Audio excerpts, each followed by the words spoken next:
honest, there's all sorts of ideas about how to give to the work of the Lord and how not to give and so on. And so as I was reading the second book of Corinthians and I was looking at chapter 8 and 9, I extrapolated from those two chapters 5 things that I think we should allow to help us to shape our attitude as we contemplate giving to the work of the Lord, especially regarding this regarding refurbishing this building. All right? Are you ready? Are you listening? Here we go. So the people, Paul is writing to the Corinthian church, and there was a need in Jerusalem at the time. The Christians were in need in Jerusalem, and they needed some financial assistance. So it's not quite the same as what we're looking at regarding refurbishing the building, but it's regarding giving of finance. And the first thing he says is that they gave according to their means. In other words, they only gave what they've got, what they had. They didn't give what they didn't have. You have no right to give to anyone what you don't have.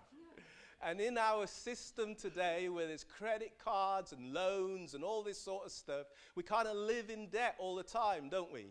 I'm not saying there's anything wrong in using credit cards and stuff, but because it can help you to spread out payments. But sometimes we actually get ourselves in trouble with credit cards because, you know, we buy and we spend beyond our ability to pay back. Are you with me? And so Paul said, the Apostle Paul said, they gave according to their means. And they gave beyond their means of their own accord.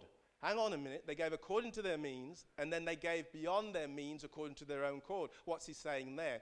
He's saying there that they went in, some of them decided to go into sacrificial giving. So basically, they all decided to give according to what they got, but some decided to go into sacrificial giving. So basically, they decided to deny themselves the Mars bar or the marathon, okay, or the coffee, the Costa coffee, or the Indian takeaway, or the Chinese takeaway, all right? They were willing to sacrifice to give, yeah? And they earnestly desired to do this. It was something they wanted to do. No one made them. They heard about it and said, we want to do this. We want to get involved in this. Secondly, they showed a readiness to be involved. In other words, they prepared themselves. They got ready.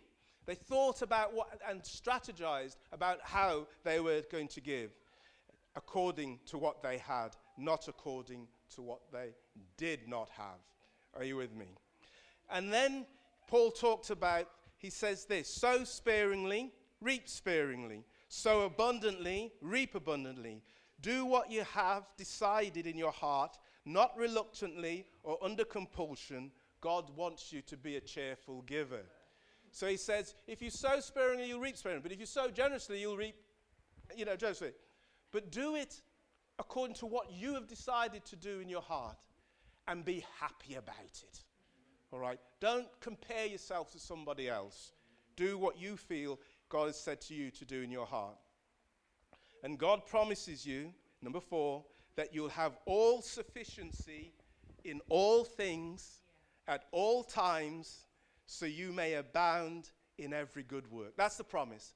God says, if you invest into my work, then you will have all sufficiency at all times, so that you may abound in every good work.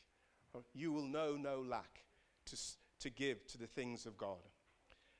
And number 5 says, you will be enriched in every way to be generous in every way, which will produce thanksgiving to God.